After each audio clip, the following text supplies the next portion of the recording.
Hello, you've reached the Storied Human podcast, hosted by me, Lynn Thompson. Each week, I share a story, either an interview with someone fascinating or a short solo from me. I love your stories, and I learn so much from them. Hopefully you will too. So welcome. If you are new here, I'm so happy to have you. If you are a returning listener, many thanks. So here it is, the next episode of The Storied Human. Hello, and welcome to The Storied Human. This is Lynn Thompson. I have another great interview for you today.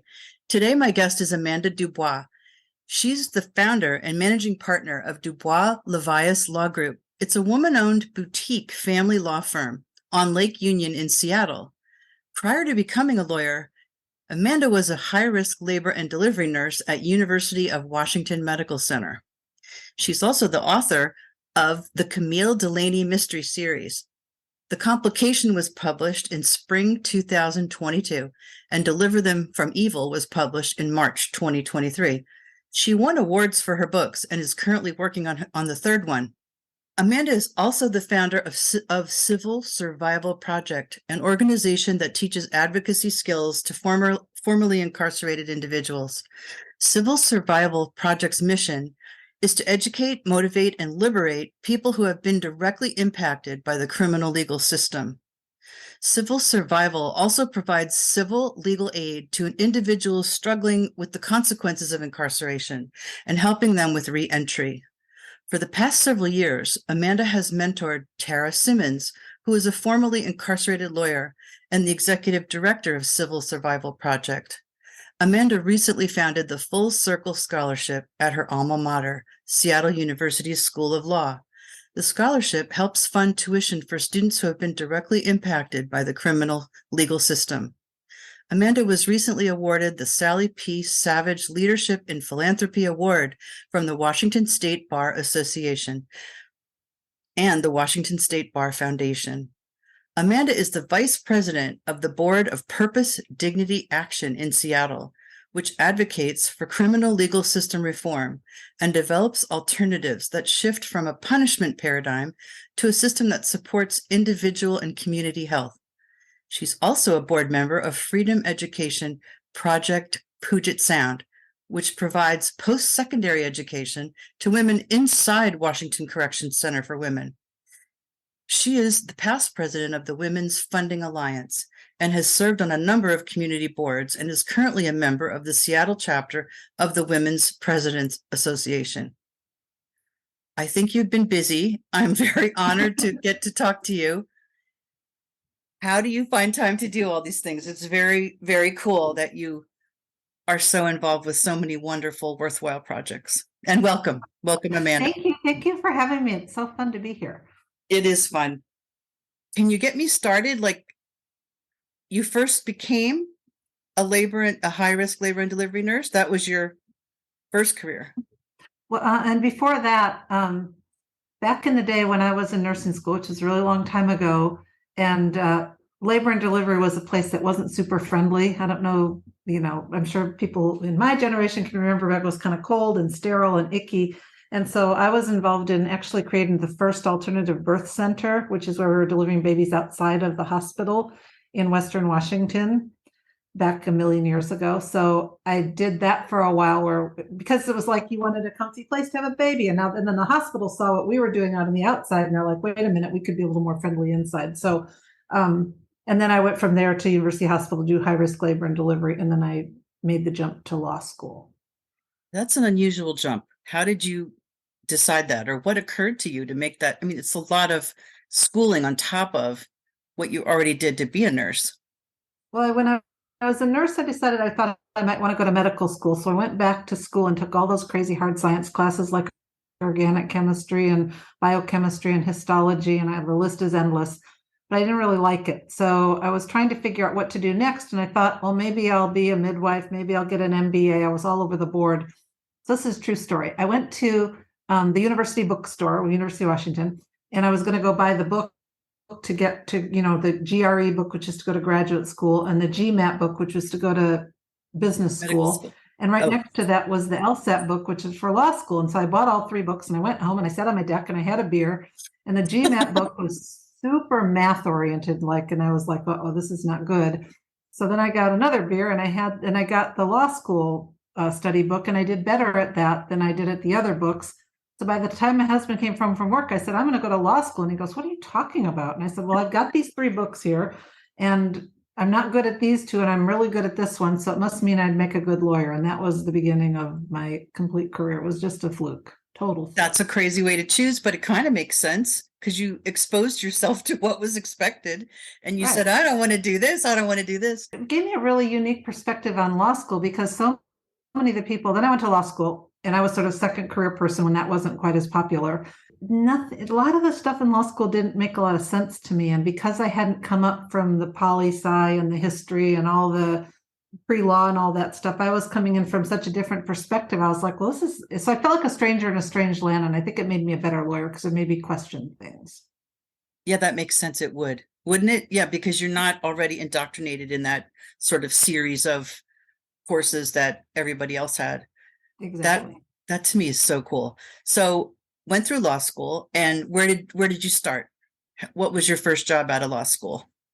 Well, the reason I went to law school was when I was a nurse. Well, when I got into law school, I realized that, I wanted to defend doctors. Like, I thought doctors were being improperly sued, and I was going to go and work for the insurance defense law firms that were defending the doctors. And so I got a job my first summer of law school working at an insurance defense law firm.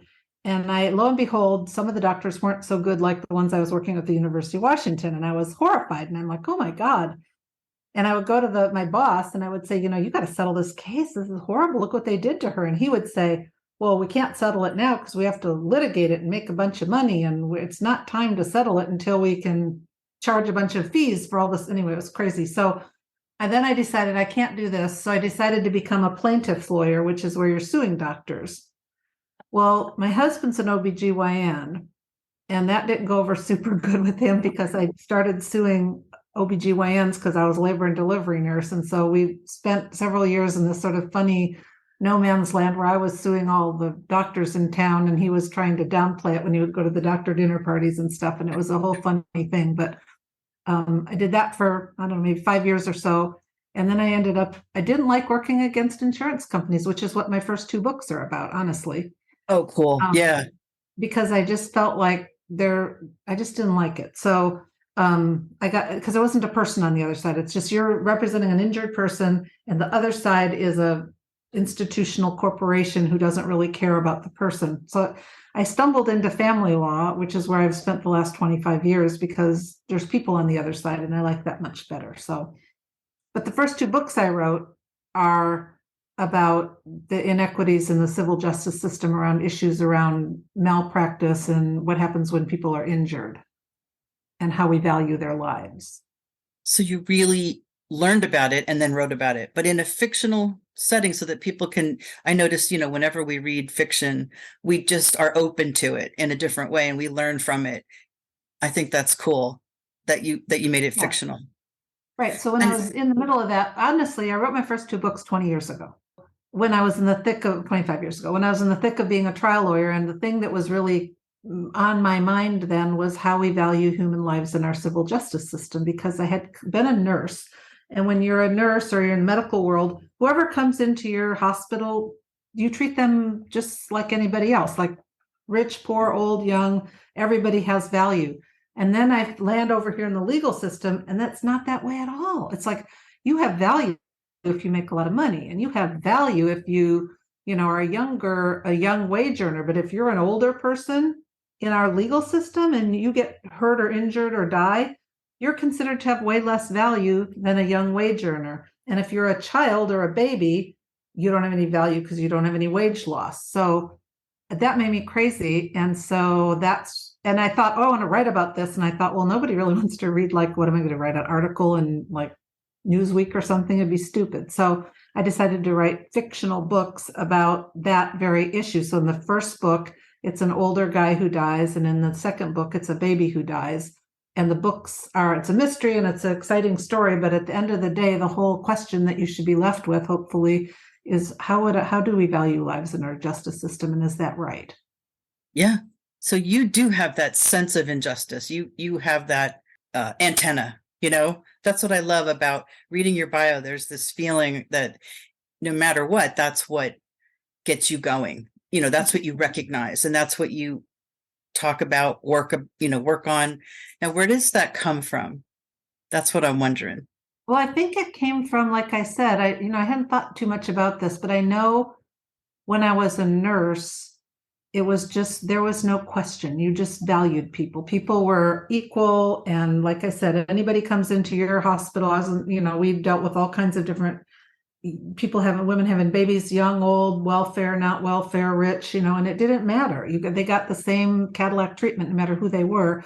And then when I landed over there in the legal system, I realized it was a different way of looking at things. And then I just didn't think it was right. So I fought really hard for my clients. And the book scene, both the books that I wrote, the first scene came from, they're fictionalized versions of real cases. So there's an operating room scene that starts the first book, which is something that happened to a client of mine who was an older guy, and he died. He wasn't my client, his wife was. And then the second book, there was a horrible situation in labor and delivery that's pretty graphic and scary.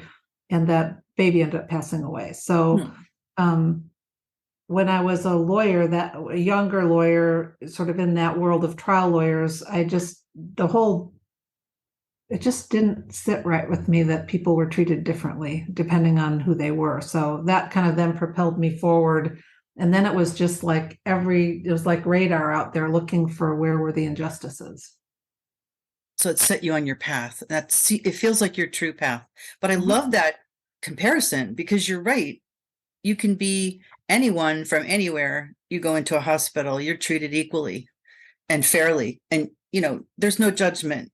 Exactly. Nurses, some of my most wonderful experiences are with nurses. I don't know how I would have taken care of my child without a nurse. So I love that you want to get the legal field more like what you experienced as a nurse. Like, that's, to me, a wonderful goal. So how did you get involved? What did you join first? Like, what did you do your civil project first? And how did you meet Tara? That's what I would really like to know. Let's see. About maybe 10 years ago or something, I don't know, 15, some period of years ago, I was sort of trying to figure out what I was going to do, sort of my next little project would be. And I've been on a million boards and done sort of the typical charitable, like being the president of this board and that.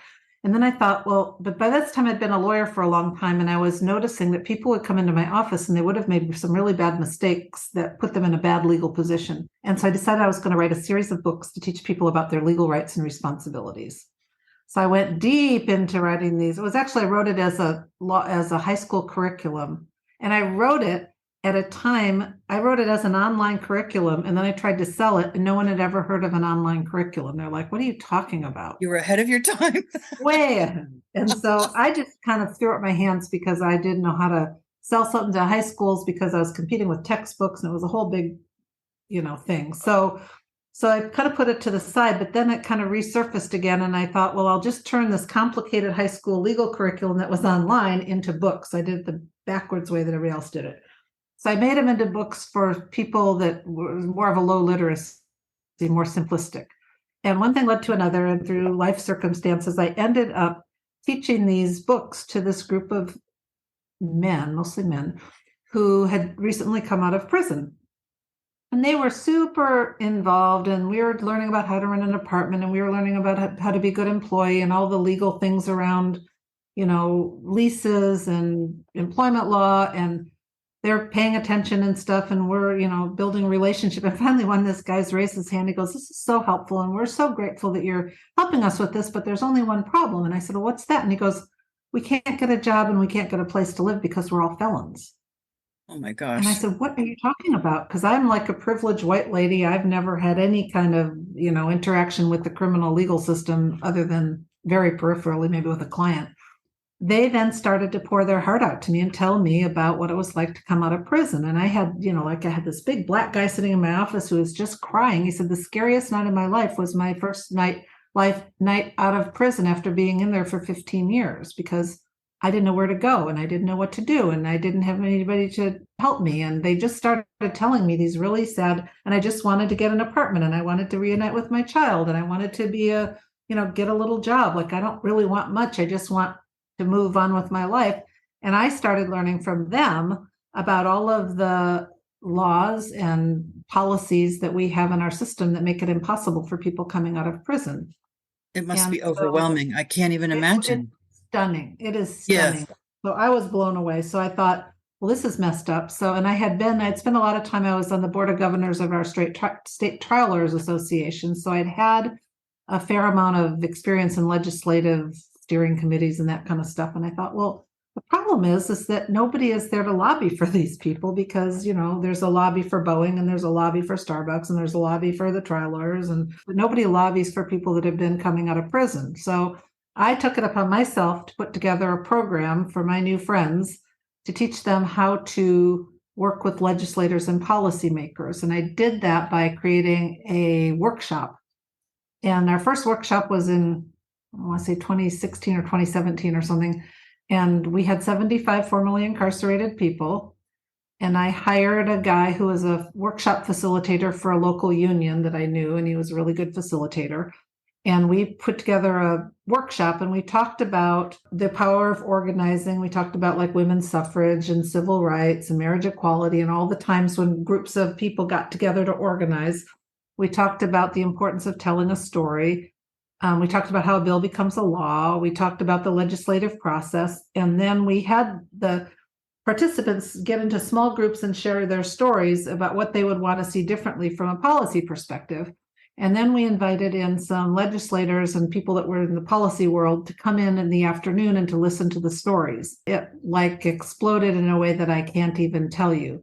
That sounds so wonderful. The legislators, the first one we had, a woman was running for office, and we had this guy from Patty Murray's office, who's our U.S. Senator, who I've known for a long time. And he said, I've been working for Patty for a long time, and I've never seen anything like this before. When she told me I had to come and do this on a Saturday afternoon, I was like, yeah, great, thanks. But he was very inspired. So, and Tara was in that first workshop, and she came up to me after she was a law student. And she came up to me afterward and said, I want to, what can I do to help this work move forward? So we came over and we did a workshop in her town, which is Bremerton, which is across the water from Seattle. I don't know where you're from, but it's it's a ferry right away. And then Tara got really involved and, took a great leadership role. And then we started doing workshops all up and down Puget, like Olympia and Tacoma and Seattle and Skagit Valley. We even did one in Atlanta, Georgia.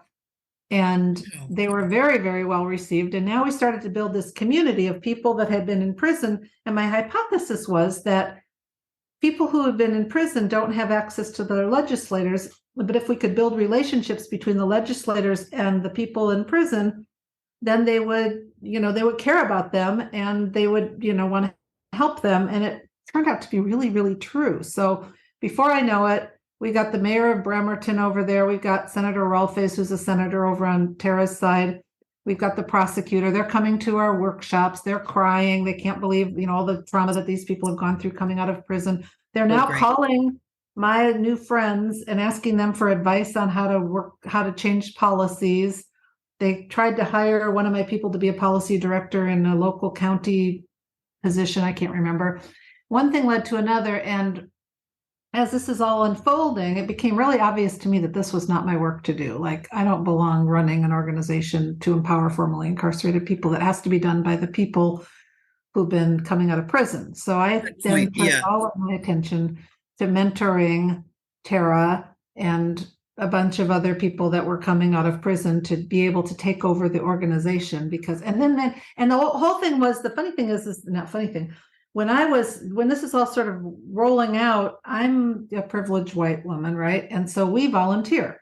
That's what we do. Something needs to be done, I'll volunteer. Well, I quickly learned that this is not a demographic of people who can volunteer because they can barely pay their rent. They can't, exactly. They're really struggling. So I started to pay them.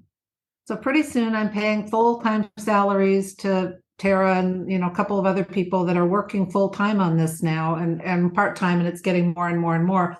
And then at some point in my brilliant mind, I thought, well, I should probably turn this into a nonprofit because I'm spending a lot of money I was paying. going to say, was it a nonprofit? Yeah. No, I didn't even think of it. I was just unfolding, and it was like doing the next thing. That's sort of the thing, right? Like I'll just pay salaries to people and pay the facilitators, and they're now able to put more attention on it because they're being paid for it. And then somewhere along about 2 years in, I thought I should probably turn this into a nonprofit because I'm just like paying a lot of money to these wonderful, amazing. I love it though, because you just let things unfold and you see where the need is and you see what you should do next and you do it.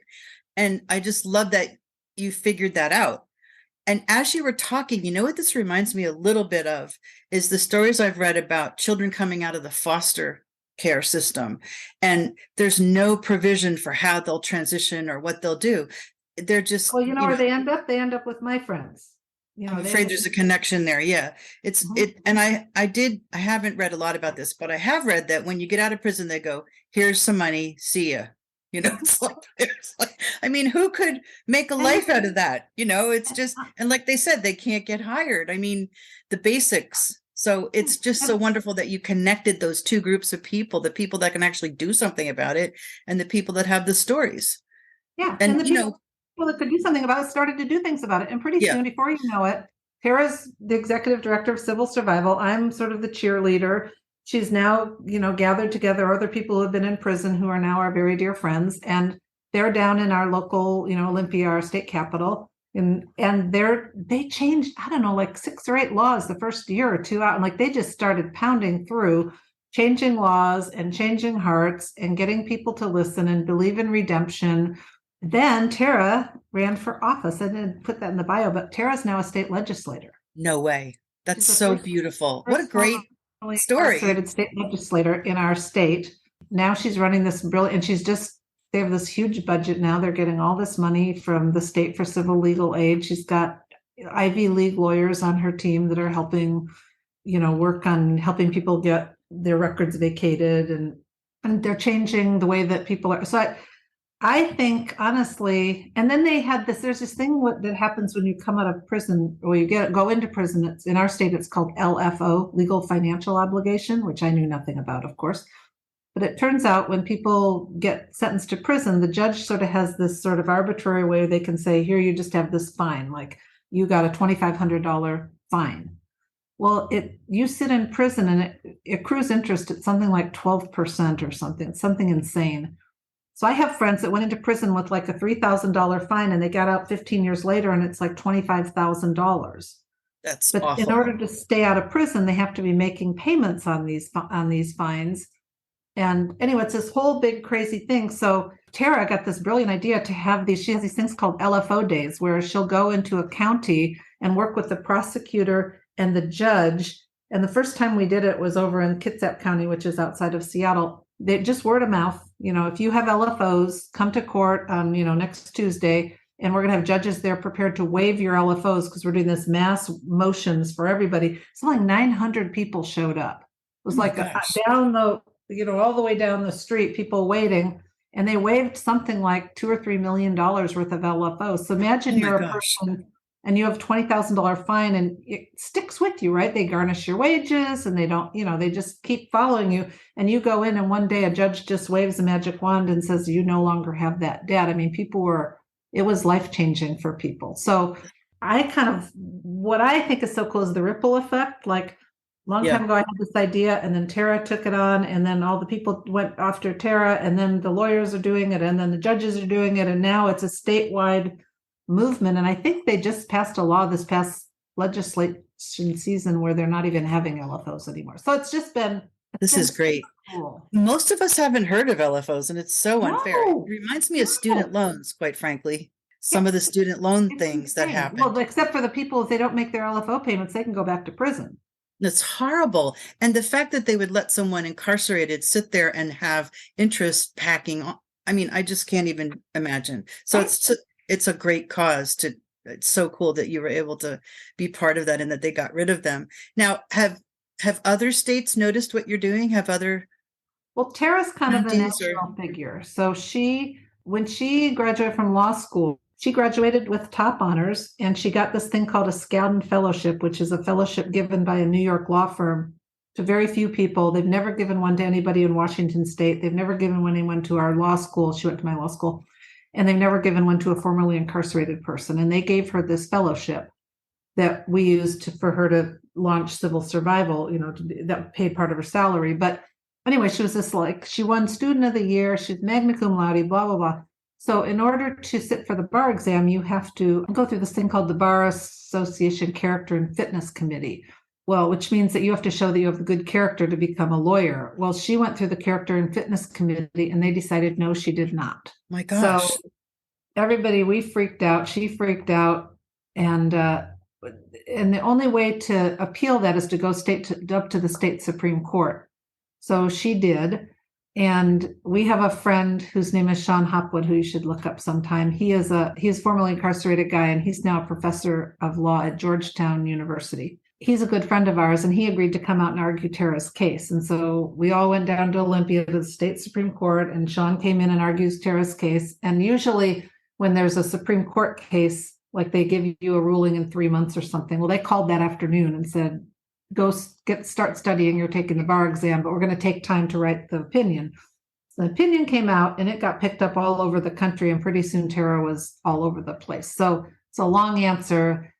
She's been speaking in law schools in Washington, D.C. and all over the place. So she's very nationally well known. And I think the work that she's doing is it's not my work anymore. It's just was my sort of I threw the pebble in the pond. Yeah. It's just and the ripples. Yeah. Mm-hmm. It must feel so good. I think the key is knowing when it's not your work to do. And I think a lot of people in our position who have privilege, you think you get this idea that you're going to do something, and then you want to sort of be the figurehead or something. And I think that's not right. I love that you were able to step back, because I think that's hard. And like you said, knowing when. Right. And the people, the people that really know the situation are the people that carried it forward. I love that. Well, you've done a lot of good in the world. That must feel wonderful. You really have. It's the ripple effect. So yeah. You've had an impact. I didn't have to do the day-to-day stuff of it, but certainly, coming up with the idea and coming up with the money and getting it all launched and then turning it over to these amazing activists who are just doing such good work has been a joy. So it's not easy to do what you do, but what I love is that it starts with this very simple thought, like, this isn't right. Why is this here? I do love that about this story. You're just, you notice. You notice when things could be better. Well, I think we all do. Yeah, but you do something about it. Right. You do something about it. And that's what I would love to find a way to try to teach people that or something, because it's not that complicated. It's just really doing the next thing. And then I decided to write books. And now my third book is about women coming out of prison and the importance of reuniting them with their children, because I now have all these friends, lots of friends who've done a lot of time in prison, and I'm starting to see, and I don't know about that. And you don't either. We just don't, right? We don't. Although, did you know that there are 100 million people in our country? That's about 1 out of 3 or 4 that have a criminal record that impacts their ability to get jobs and housing. So it's a big problem. Yeah, it's not a. So we all think we don't know anybody who's been in prison or who's had trouble, not necessarily been in prison, but had some sort of interaction with the criminal legal system that has, clouded their personal record or something. It's more common than we think. And once the people, I have a lot of friends who are really embarrassed about having been in prison. And once we started to make it normalize it, it's Brian Stevenson, I don't know if you've ever read his books, but if you haven't, you should. He says something like, we're better than the worst thing we've ever done. Oh, yes. I love that. Yeah. Make mistakes and a lot of the women in prison are they're survivors of horrible abuse and violence and trauma. And, they don't belong in prison. They belong in, some sort of therapy or some care for what has happened to them. Yeah. And so that's my third book, is about trying to make people think a little bit about why we're putting women in prison has gone up by something like 700% in the past 5 years. Oh my gosh, that's terrible. So what I'm getting to is that if you could teach people this, maybe people, a lot of people do recognize things that they wish they could fix, but they don't feel empowered to do that. So I think that that's what's missing, is that you feel empowered to step forward. I think, Well, maybe if more of us felt that way, there'd be more change. well, it kind of comes from privilege. Like once you realize how lucky, like for me personally, like I came from I've got a good education. I came from a middle class family. Like I have a lot of things that my friends don't have. And once you realize that, to me, when I started really getting to know a lot of my friends who didn't have those type of, because you live in your bubble, right? And you just don't really Do. away. And Brian Stevenson, actually, that same guy, talks about it too. And I did it before I ever heard his book, but when he said it, it resonated with me. You have to get proximate. Like if you think something is wrong or something could be different, you need to get proximate to the people who are impacted and Yes. listen to them. And then it becomes really clear. And it doesn't have to be something huge. It could be something little. It could just be one thing that you have because you have an education or because you have the ability to volunteer, or you have everybody doesn't own a law firm like I do, and they don't necessarily have the resources to start paying people arbitrarily because it's something the right thing to do. But we've got that privilege, and we all have that place where we know we could do something to make a difference. And once I started realizing what was going on there, I couldn't not do something about it. And I think we all have that in our heart sometimes. I think we do. And I think it's a matter of maturing, where you realize, wait a minute, this is not totally due to my hard work where I am. I had a lot of help. I had a lot of support. It's really good to realize that, and then not to judge people who maybe, they're not defined by the worst thing they ever did. Not judge people. That there's a judgment thing going on sometimes that doesn't do anyone any good. And what I really love about this whole getting the legislators involved is I actually did, I went to Capitol Hill because my mother had a disease that I wanted. I worked with the foundation to get more awareness, and, people are horrible about politicians, and, some of them are not the nicest people, but when you give them those human stories, they kind of remember like why they wanted to do this in the first place. And they realize the change, and maybe some of it is, oh, I'll look good. That's fine. But they realize the changes they could make, that they're in a position to make those. And I really love that. The local and the state and local level. I mean, those are just neighbors. Like those are just, but that kind of privilege thing also applies even to the politicians, because I have a friend and she's a woman of color, and she was a state senator, and she and I have become really good friends, and she left and she said, you know what, this is not set up for women of color or people who don't come from money, because state legislators, they only work 3 months a year, whatever it is, whatever state you're in. And who has a job? A regular person has a job that can just say, oh, I'm going to be down in Olympia for a few months. See you later. And so she just said, she goes, I couldn't support myself. And a lot of my friends down there who were women of color, we all just left because it's sort of a rich person's place. Like it was, rich white men who maybe own a car dealership or a corner store, and they can take off and go down to Olympia. And that's a really good point. Yeah. It's like I had heard it, but it wasn't until I was proximate. I never thought about it. Right. And think of it. We want to lift up, right? Well, you say it's open, right? It's open to everyone, but she's telling you it's really not. Yeah. A lot of things are like elected. That. They can get elected, these women, because they're brilliant and lovely and they've got great ideas, but sustaining that as a lifestyle, it's really, really, really, who can do that? And I think about that a lot, because I felt like when I was in the corporate world, like I had to squish myself into this old man framework, old boy network. And I said, why do I have to squish myself into this? Why isn't this, it's better now. I mean, they are making lots of changes, but I had kids, a while ago. My kids are 27 and 25. And I ended up, when my industry tanked, I just ended up staying home for a while. And that wasn't easy. I mean, we didn't we needed both salaries, but we just kind of toughed it out because I just couldn't figure out a way to make what everyone else was doing palatable to my values. Like I said, it's great. And maybe because they were younger, they could do it. They had more energy, they could work, they could have daycare. Maybe they had family help. I didn't have family help. And I didn't see the point of paying all that money, especially when my industry tanked. So I couldn't get a job in my industry for like 5 years. So I understand a little bit of what that feels like. Like, this isn't built for me. I had that, and I've been working for 15 years. I'd been fine. I didn't get it. And then I had kids and said, this really isn't built for me. And this isn't where I belong. So I was very privileged because my husband got a job where he could be home and he worked for a while, and we juggled. But what I thought about a lot was women that didn't make much money. Like, that's when it really came to me that if this is hard for me, right, I can't imagine how much you're harder. A woman who's got passion in your heart, and you can change things, and you are, I have a really good friend, and his name is Glenn Martin, and he's an activist in the criminal legal system in New York City, and he says those closest to the problem are closest to the solution, but furthest from the power and the resources. Well, that's so true.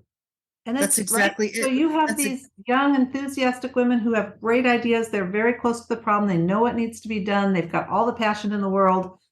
But then we say, run for office. And then we put them over in the situation. It's just not, I don't know what the solution is, but I see the problem. Yeah. Well, given your history, I'm sure you'll figure out something to do about it. So I've enjoyed talking to you so much. Thank you for coming on. Is there anything else that you want to tell my listeners? Is there anything else that you would, maybe just what you've learned through all this? A piece of advice? I think what I've learned is maybe we limit ourselves too much. We have limited thinking. Like, I think what I've learned, honestly, here's what I think.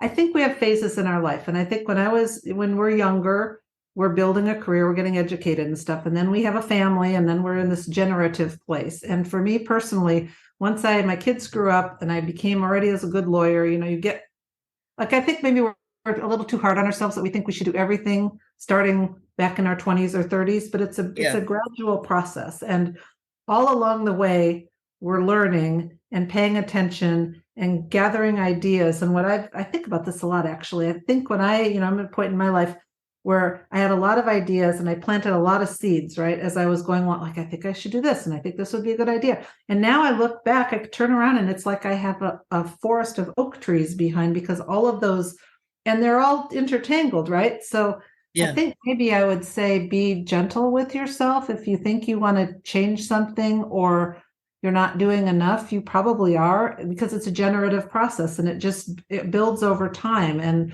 you get into this lovely place where your kids are grown and you've learned things, and you've got your, whatever you do, you've got your lawyering or teaching or, whatever you do, and your craft, you've got your craft sort of in a place. And then all of a sudden things just start opening up in a lovely way, because you've given thought to this over the years. But to force yourself into thinking, I should be doing something, to change the world right now, and I'm 35 years old or something, be gentle with yourself. I think that's lovely. And it reminds me of that quotation, women can have it all, but not all at once.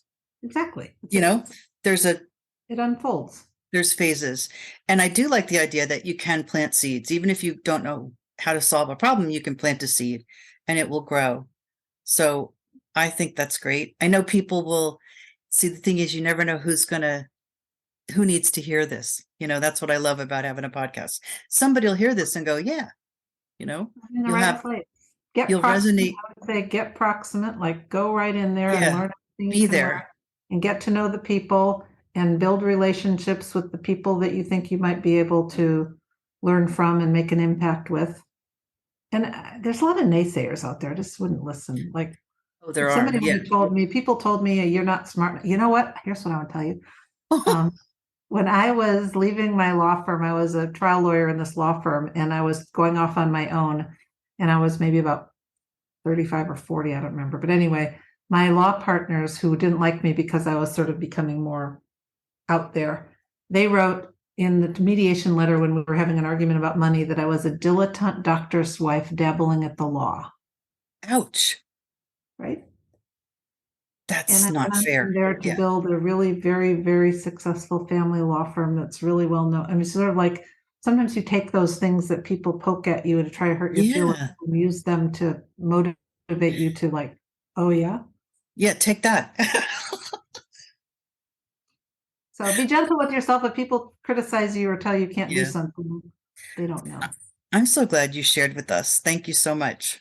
Well, thanks for inviting me. It was super fun. It was great.